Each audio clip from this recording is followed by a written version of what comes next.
Hello everyone, आज के video में हम बात करेंगे बायोमेम्ब्रेन के स्ट्रक्चर और उसके फंक्शन की। तो सबसे पहला क्वेश्चन ये है कि बायोमेम्ब्रेन्स क्या हैं और ये कहाँ प्रेजेंट होती हैं।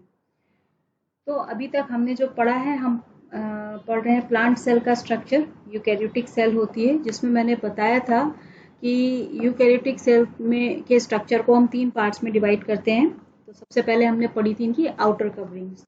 तो अगर यूकैरियोटिक सेल्स की मैं बात करूँ, यूकैरियोटिक सेल्स कवरिंग, तो इसकी जो कवरिंग थी, इसमें हम दो चीजें पढ़ चुके हैं।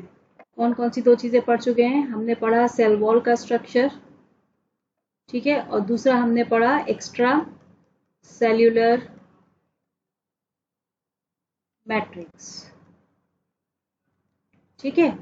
Now the third covering is the name is plasma membrane, ठीक है। नाम सभी ने सुना है। प्रोकैरियोट के स्ट्रक्चर में मैंने थोड़ा सा बताया भी था कि प्लाज्मा मेम्ब्रेन क्या होती है। हमारी सेल की कवरिंग है जो कि इंटीमेट कांटेक्ट में होती है किसके? साइटोप्लाज्म के। ये इनर मोस्ट लेयर होती है। लेकिन यहाँ पर हम बात कर रहे हैं बायोलॉजिकल मेम्ब्रेन्स की या बायो मेम्ब्रेन्स की। तो देखो बच्चों, यूकैरियोटिक सेल्स में, जैसे ये एक यूकैरियोटिक सेल है, मान लो ये एक प्लांट सेल है, ठीक है। तो प्लांट सेल में ये इसकी सेल वॉल हो गई बाहर की तरफ, ठीक है। ये इसकी प्लाज्मा मेम्ब्रेन है जो मैंने ड्रॉ किया है। This is plasma membrane, short में लिख रही हूं मैं, ठीक है। And this is cell wall. तो यूकैरियोटिक सेल का बेसिक स्ट्रक्चरल डिफरेंस क्या था प्रोकैरियोटिक सेल से? कि इसके अंदर सब सेल्यूलर ऑर्गेनेल्स मिलते हैं। लाइक यहाँ पर माइटोकॉन्ड्रिया होता है, क्लोरोप्लास्ट होता है, न्यूक्लियस होता है, ठीक है। एंडोप्लाज्मिक रेटिकुलम होती है इससे जुड़ी हुई, और बहुत सारे ऑर्गेनेल्स यहाँ पे प्रेजेंट होते हैं। लाइक गोल्जी है, राइबोसोम है, लाइसोसोम है, वेसिकल्स हैं, फूड वैक्यूल्स हैं, and many mores are there. Each organelle is surrounded by a membrane. एक कंपार्टमेंट बना रहे हैं, जैसे एक घर के अंदर बहुत सारे रूम्स होते हैं, सब रूम्स को आप एक कंपार्टमेंट मान सकते हो। तो रूम्स की सेपरेशन वॉल के थ्रू होती है, और वो वॉल भी ब्रिक्स की बनी है, जैसे आपकी बाहर की बाउंड्री बनी है। तो इसी तरह सेल की बाउंड्री जिस कंपोनेंट की बनी है, सेल के ऑर्गेनेलीज की बाउंड्री भी उसी कंपोनेंट की बनी होती है। तो इन ऑल हम बायो मेम्ब्रेन्स में ये सभी मेम्ब्रेन को काउंट करते हैं, चाहे वो सेल की मेम्ब्रेन हो, चाहे वो ऑर्गेनेलीज की मेम्ब्रेन हो, ठीक है। तो बायोलॉजिकल मेम्ब्रेन्स क्या होती हैं? आई can right biological membranes include plasma membrane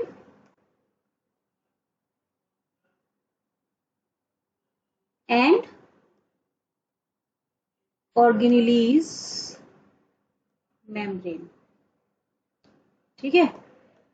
जितने भी ऑर्गेनेलीज है वो मेम्ब्रेन बाउंड है, वो कंपार्टमेंट बना रहे हैं, ठीक है।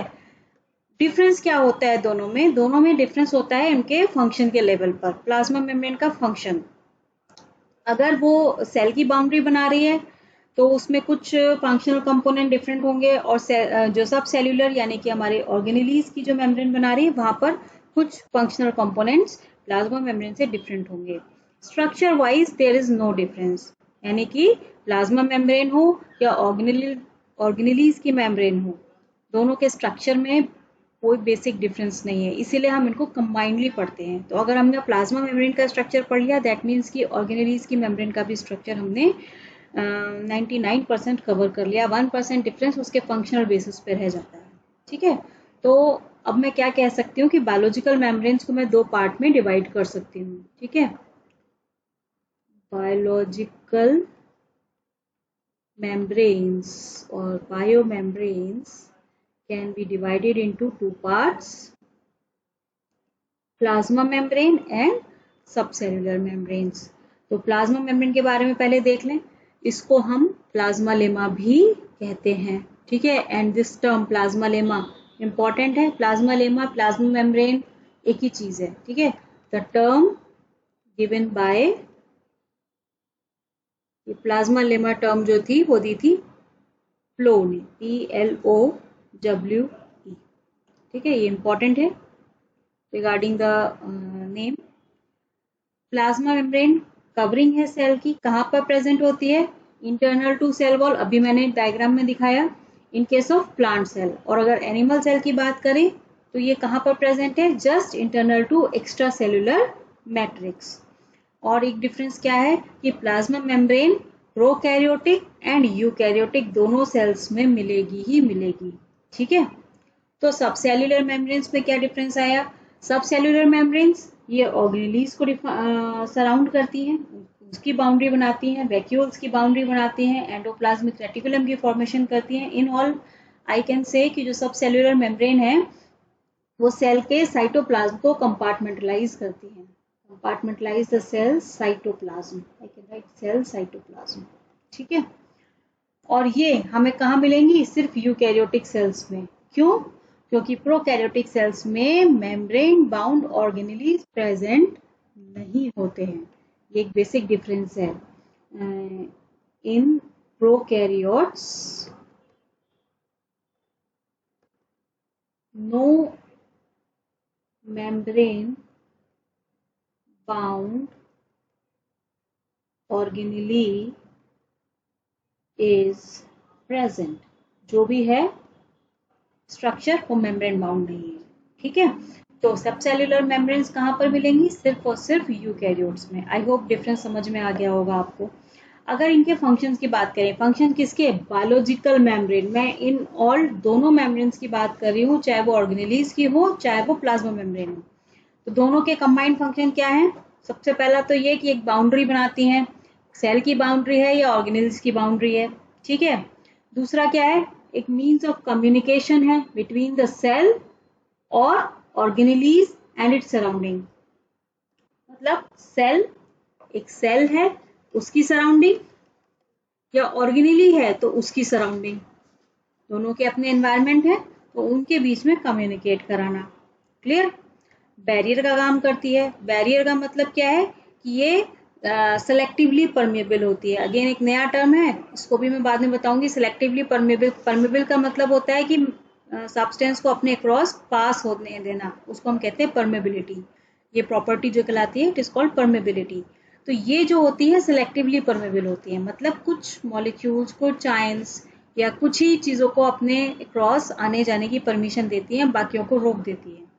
तो बैरियर का काम करती है क्योंकि ये सेमी परमेबल है, सिलेक्टिवली परमेबल है, और ये डिसाइड करती है कि सेल के अंदर क्या रहेगा या क्या बाहर निकलेगा। इसी तरह ऑर्गेनेलीज के अंदर क्या रहेगा और क्या यहाँ से निकल के साइटोप्लाज्म में जाएगा। ठीक है, सेम चीज़ है। जब हम प्लाज्मा मेम्ब्रेन की बात करेंगे तो सेल और उसकी सराउंडिंग्स की बात करेंगे, एनवायरनमेंट की बात करेंगे, और जब हम ऑर्गेनेलीज की बात करेंगे तो ऑर्गेनेलीज का इंटरनल एनवायरनमेंट और उसके आउटर एनवायरनमेंट यानी कि साइटोप्लाज्म, सेल के साइटोप्लाज्म की बात करेंगे। तो इसमें कंफ्यूज होने की जरूरत नहीं है। And because of this property, क्योंकि ये बैरियर का काम करती है, सिलेक्टिवली परमेबल होती है, ये बायोलॉजिकल मेम्ब्रेन्स जो होती हैं एक स्पेसिफिक इन्वायरमेंट क्रिएट करती हैं इनसाइड द सेल और इनसाइड द ऑर्गेनेली। मतलब अगर ये डिफरेंस क्रिएट ना करें तो एक इन्वायरमेंट और सेल में कोई डिफरेंस नहीं रह जाएगा। क्लियर? तो this membrane allow continuous flow of selected material across them as required from time to time, and thus help the cell and organelles to have content that is different from those of the surrounding medium. Clear? Surrounding medium में और इनके अंदर के medium में एक drastic difference होता है। एक इनका अपना एक एनवायरनमेंट होता है, अपना एक पीएच होता है, एक अपना केमिकल कॉम्पोजिशन होता है जो सराउंडिंग से बिल्कुल डिफरेंट है। तो एक हमें चैम्बर मिलता है जहाँ पर कुछ रिएक्शंस हो रही हैं जो बाहर नहीं होंगी, वह बाहर पॉसिबल ही नहीं है। एंड वो किसकी वजह से पॉसिबल है? Because of this membrane system. Clear? और क्या इसका फंक्शन है? एनवायरनमेंट्स में या हमारे इनकी सराउंडिंग्स में जो भी चेंजेस हो रहे हैं उसे डिटेक्ट करना और उसके अगेंस्ट रिस्पॉन्ड करना। पॉजिटिव है तो पॉजिटिव वे में रिस्पॉन्स करना, नेगेटिव सिग्नल है तो उसको नेगेटिव वे में रिस्पॉन्स करना, और अपने सेल को या ऑर्गेनेली को डिफेंड करना। तो ये इनका काम होता है, बेसिक जो इनके फंक्शंस हैं। आई होप क्लियर हो गया होगा आपको। अब हम बात करते हैं प्लाज्मा मेम्ब्रेन के स्ट्रक्चर की, क्योंकि मैंने कहा कि सब सेल्यूलर मेम्ब्रेन्स हो या सेल की अपनी बाउंड्री हो, दोनों के स्ट्रक्चर ऑलमोस्ट सेम है। तो हम अगर प्लाज्मा मेम्ब्रेन का स्ट्रक्चर पढ़ लेंगे तो इट मीन्स कि हमने सबका स्ट्रक्चर पढ़ लिया। तो बेसिकली हम क्या पढ़ेंगे? प्लाज्मा मेम्ब्रेन का स्ट्रक्चर। तो अगर प्लाज्मा मेम्ब्रेन के स्ट्रक्चर की बात करें तो सबसे पहले तो क्वेश्चन ये आता है कि ये कैसे इसको सर्च किया गया, कैसे इसको एनालाइज किया गया कि प्लाज्मा मेम्ब्रेन का स्ट्रक्चर क्या होता है। तो भाई कहीं ना कहीं से कोई सेल पिक की होगी और उसकी प्लाज्मा मेम्ब्रेन को एनालाइज किया होगा। तो कौन सी सेल पिक की होगी? अगर हम यूकैरियोट्स की बात करें तो उन्होंने लिया मेमेलियन आरबीसी, या जिसको हम कहते हैं इरिथ्रोसाइट्स। क्यों लिया? एक मॉडल सेल थी जो कि प्लाज्मा मेम्ब्रेन की स्टडी के लिए बेस्ट सूटेड थी, and the only reason is कि this cell is enucleated. Erythrocytes, वो भी mammalian erythrocytes are enucleated. What does it mean? It doesn't contain a nucleus, पहली चीज। और इसके अंदर सब सेलुलर ऑर्गेनेलीज भी एब्सेंट होते हैं। तो इन शॉर्ट जब हम प्लाज्मा मेम्ब्रेन को आइसोलेट कर रहे होंगे तो आरबीसी मतलब मेमेलियन आरबीसी में ये श्योर एंड शॉर्ट है कि यहाँ पर जो मेम्ब्रेन कंपोनेंट्स मिलेंगे वो हमें सिर्फ प्लाज्मा मेम्ब्रेन के ही कंपोनेंट्स मिलेंगे, इसीलिए इन्होंने इसको चूज किया। ठीक है, तो मैंने लिखा है यहाँ पर कि क्यों इसको चूज किया, क्योंकि RBC do not contain nucleus और internal membranes, and because of this reason, so that pure plasma membrane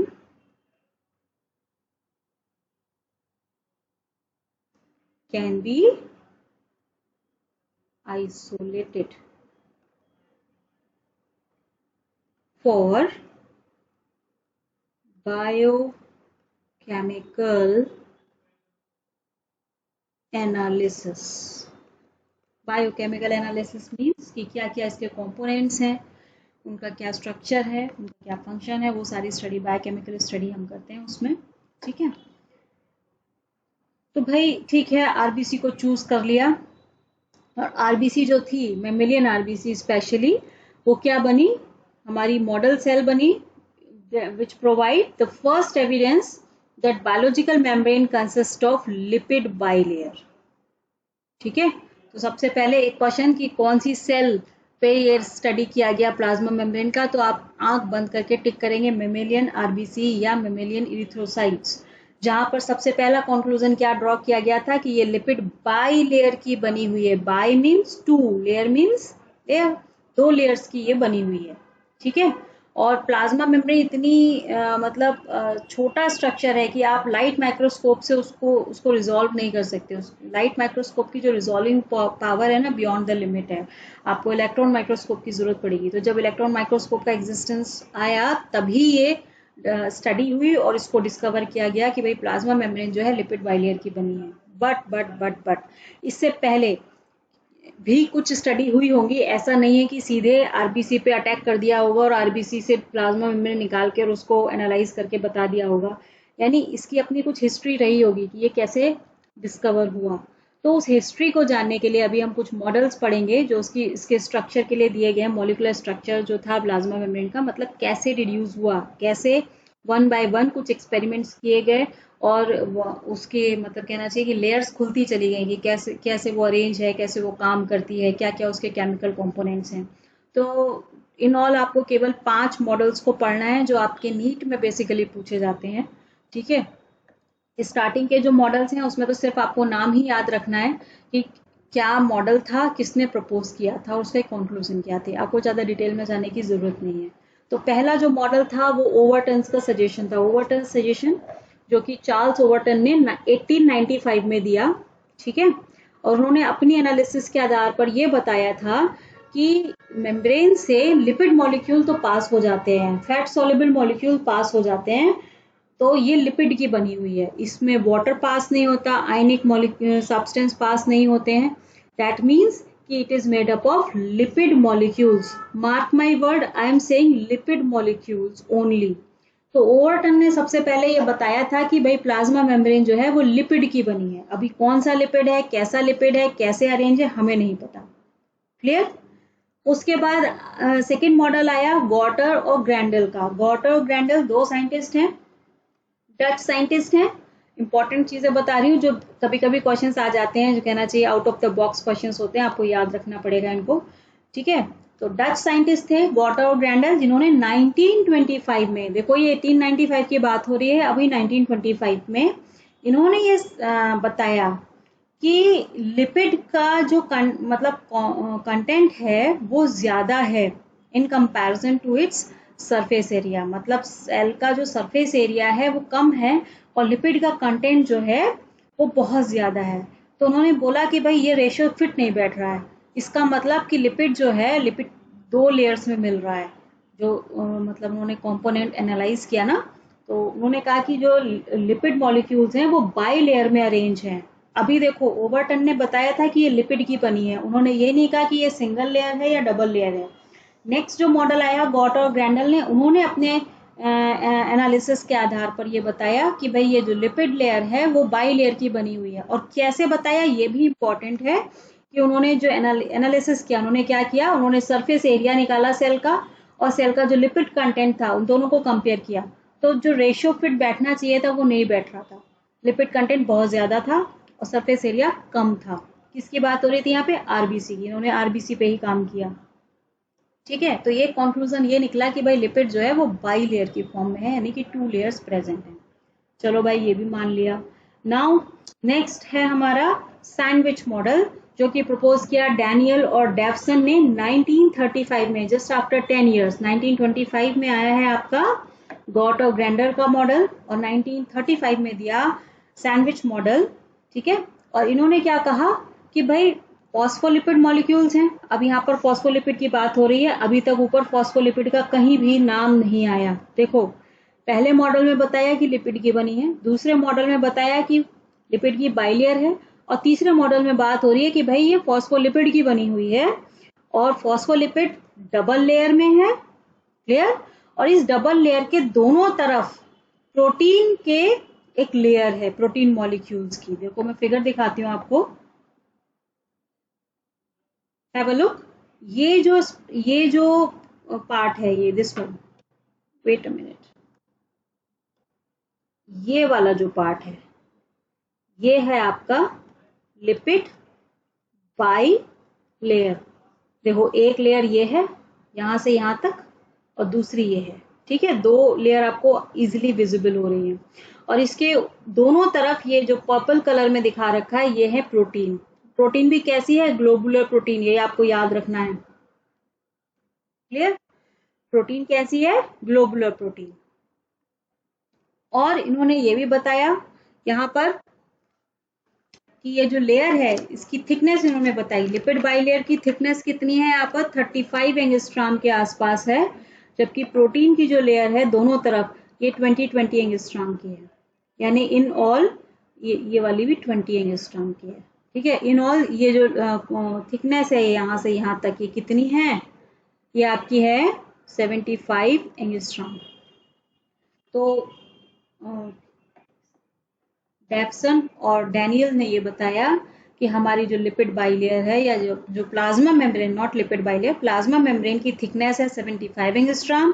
बीच में है लिपिड की बाइलेयर, लिपिड नहीं फॉस्फोलिपिड की बाइलेयर जो कि 35 एंगस्ट्रॉम थिक है, और इसके दोनों तरफ ग्लोबुलर प्रोटीन लगे हैं। अगेन ये क्वेश्चन इंपॉर्टेंट है, फिर से बता रही हूँ, ग्लोबुलर प्रोटीन लगे हैं दोनों तरफ जिनकी थिकनेस 20 एंगस्ट्रॉम है in both the layers.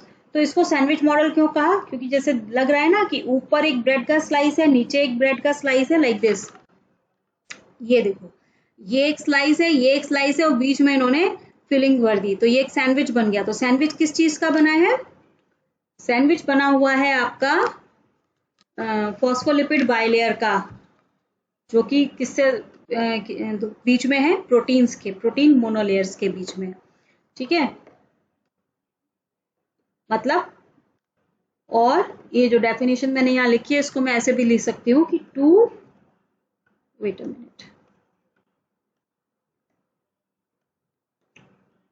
2 protein monolayer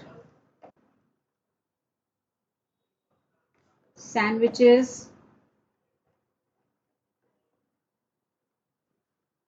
the phospholipid bilayer।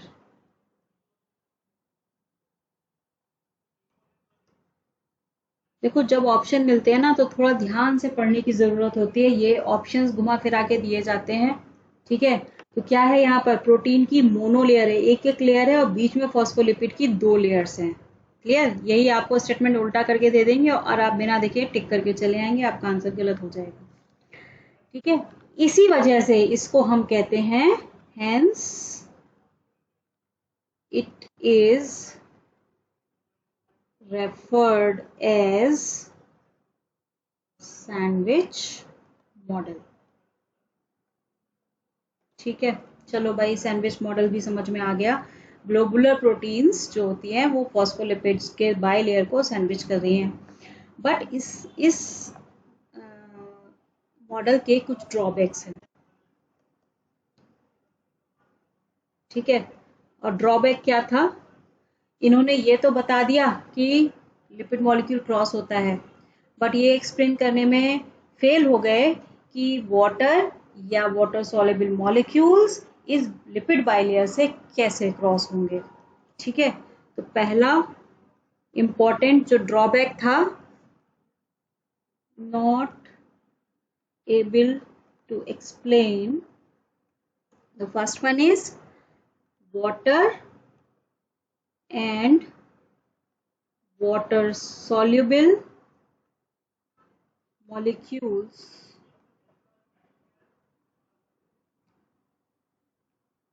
Sorry passage of आएगा यहाँ पे, एक मिनट रुको,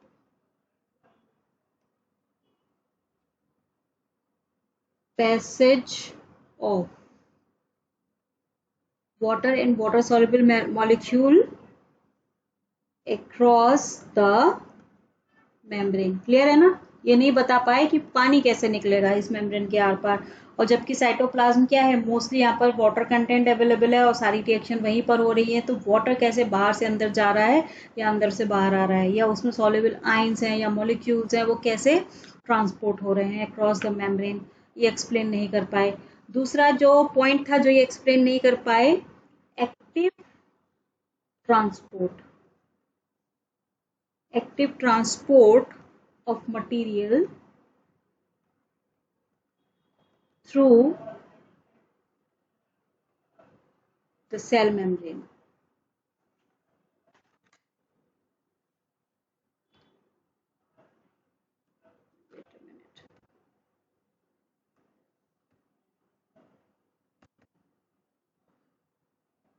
through the cell membrane।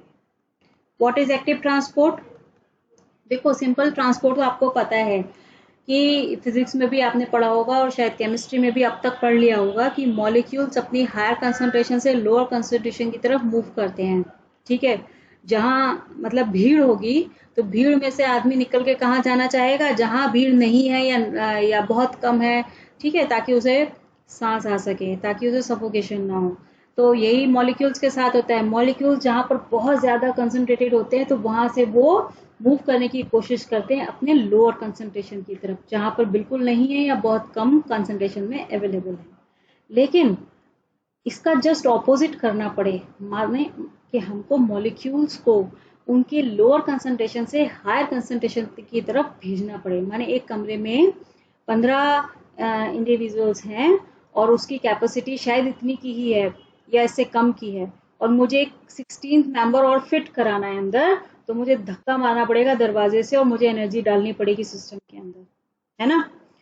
तो वही चीज होती है एक्टिव ट्रांसपोर्ट में कि मॉलिक्यूल्स की कंसंट्रेशन एक जगह कम है और एक जगह बहुत ज्यादा है, और हमें इसको कम से ज्यादा की तरफ भेजना है, उसको ऊपर फेंकना है। जैसे पानी को ऊपर फेंकना है, नीचे तो वो अपने आप फ्री फॉल रहता है, अंदर ग्रेविटी आ जाता है, लेकिन अगर ऊपर फेंकना हो या बॉल को ऊपर फेंकना हो तो मुझे एनर्जी देनी पड़ेगी, ठीक है। तो ये इस टाइप का जो ट्रांसपोर्ट होता है उसे हम कहते हैं एक्टिव ट्रांसपोर्ट। डिटेल में बताऊंगी जब ट्रांसपोर्ट की बात करूंगी मैं कि कैसे होता है ये, ठीक है। तो ये मॉडल इस चीज को एक्सप्लेन नहीं कर पाया कि एक्टिव ट्रांसपोर्ट कैसे होगा।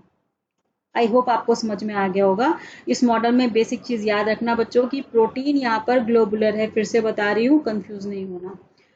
Now the fourth model is unit membrane model. Unit membrane model जो है कुछ कुछ सैंडविच मॉडल से रिजेंबल करता है। जेडी रॉबर्टसन ने इसको प्रपोज किया था जेडी रॉबर्टसन ने इसको प्रपोज किया था और इन्होंने क्या किया था, आरबीसी का इलेक्ट्रॉन माइक्रोग्राफ, ठीक है, एग्जामिन किया था। उसके आरबीसी की जो सेल मेम्ब्रेन थी उसका इलेक्ट्रॉन माइक्रोग्राफ जो था उसको एग्जामिन किया था। और जब इन्होंने एग्जामिन किया तो क्या देखा, आप ये पिक्चर देखो, यहाँ पर आपको दिखाई देगा, ये फिगर देखो, यहाँ पर देखो ये दो डार्क लेयर्स हैं और बीच में एक लाइट लेयर है, ठीक है, ये दिख रहा है ना आपको, ये देखो, ये एक डार्क लेयर है, ये भी एक डार्क लेयर है, बीच में इसके एक लाइट लेयर है। तो उन्होंने कहा कि भाई ये जो है, जो डार्कली स्टेन लेयर है, it is what, it is protein, ठीक है, और जो बीच में लाइट लेयर है वो क्या है, लिपिड की बाइलेयर है, ठीक है, ये यहाँ पर लिखा हुआ है फैटी एसिड की लेयर है ये। और जो बाहर की तरफ डार्कली स्टेन लेयर है वो प्रोटीन्स की है, प्रोटीन जो कि बाउंड है किससे, फॉस्फोलिपिड से, जैसे कि ऊपर आपने सैंडविच मॉडल में देखा था ना, यहाँ पर ये प्रोटीन किससे बाउंड है, इस फॉस्फोलिपिड से अटैच्ड है ना। इन्होंने भी यही चीज कही, बट इन्होंने कहा कि यहाँ पर जो प्रोटीन्स हैं वो कौन सी प्रोटीन्स हैं, एक्सटेंडेड प्रोटीन्स हैं, वो ग्लोबुलर प्रोटीन्स नहीं है, ये एक बेसिक डिफरेंस है। तो यहाँ पर जो प्रोटीन्स थी, एक मिनट मैं आपको फिर से बता देती हूँ, यूनिट मेम्ब्रेन जो हाइपोथेसिस थी उसने क्या सजेस्ट किया इसके बारे में देख लो पहले। पहली चीज, अ मेम्ब्रेन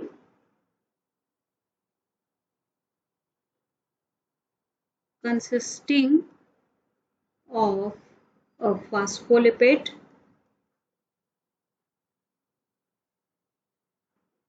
bilayer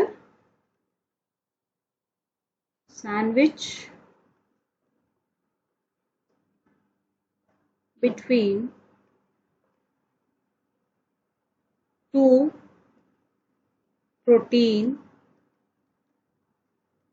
monolayers।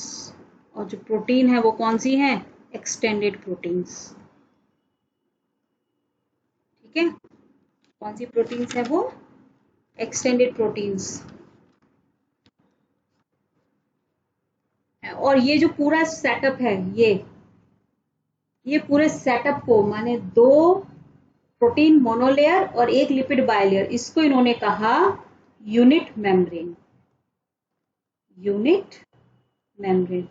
तो एक यूनिट मेम्ब्रेन का अगर आपसे कॉम्पोजिशन पूछा जाए तो आप सीधे क्या लिखोगे, two protein monolayers, it includes two protein मोनोलेयर्स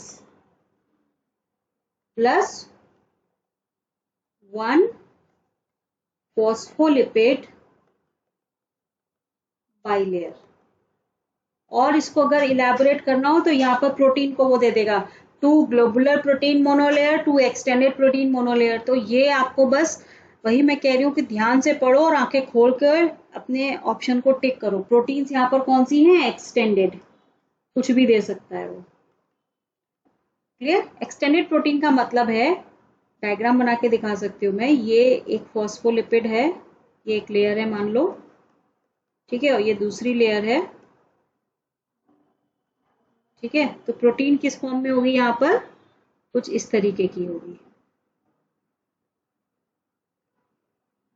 fibrous protein या एक्सटेंडेड प्रोटीन, ग्लोबुलर नहीं होगी, इनका ये कहना था, समझ में आ रहा है ना। तो ये इस तरीके का कुछ स्ट्रक्चर है।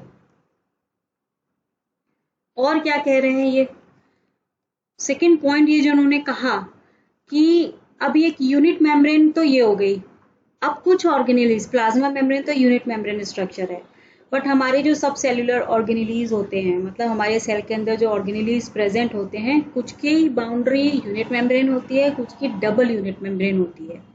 तो जब यूनिट मेम्ब्रेन की बात करेंगे, मतलब the various membranes in a cell are unit membrane, और अगर ज्यादा लेयर हैं तो हम मल्टीपल बोलेंगे यूनिट मेम्ब्रेन का, मल्टीपल ऑफ यूनिट मेम्ब्रेन। इसको कैसे समझेंगे, फॉर एग्जाम्पल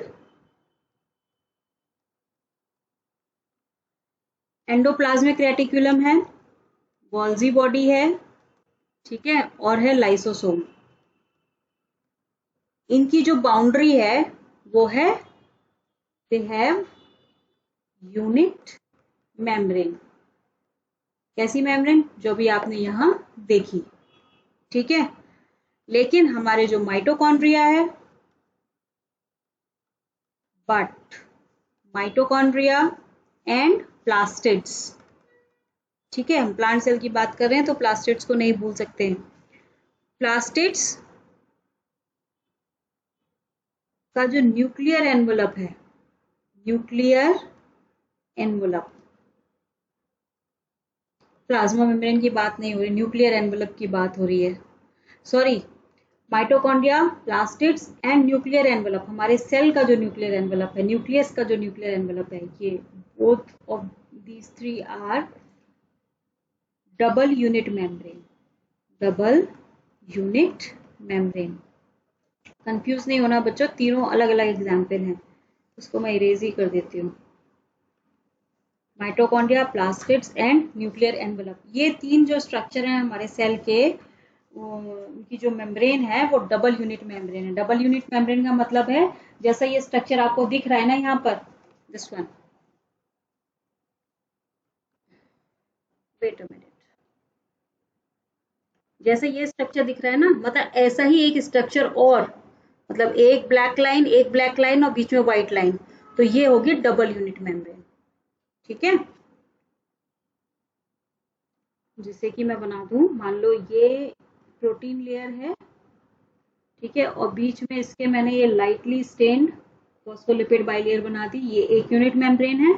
और दूसरी यूनिट मेम्ब्रेन इसी के विसिनिटी में मिलेगी आपको, ये और ये इसकी फॉस्फोलिपिड बाइलेयर। तो ये जो जो दो बनेंगे ना, ये आपके डबल यूनिट मेम्ब्रेन। मतलब इन्होंने कहा कि हम मेम्ब्रेन अगर 1 2 3 4 प्रेजेंट है तो हम उसे यूनिट मेम्ब्रेन का मल्टीपल मानेंगे, ठीक है। और एक यूनिट मेम्ब्रेन में 2 प्रोटीन लेयर्स हैं और एक फॉस्फोलिपिड की बाइलेयर है, इतना आपको ध्यान रखना है, ठीक है। अब बात आती है इसके ड्रॉबैक्स की। तो इसके जो ड्रॉबैक्स हैं, ड्रॉबैक्स बिल्कुल सेम है, same as in sandwich model, ठीक है। वही दो चीजें, पहला ये नहीं बता पाए कि वाटर सॉल्युबल मॉलिक्यूल्स कैसे क्रॉस होंगे, passage of water and water soluble molecules across the membrane or active transport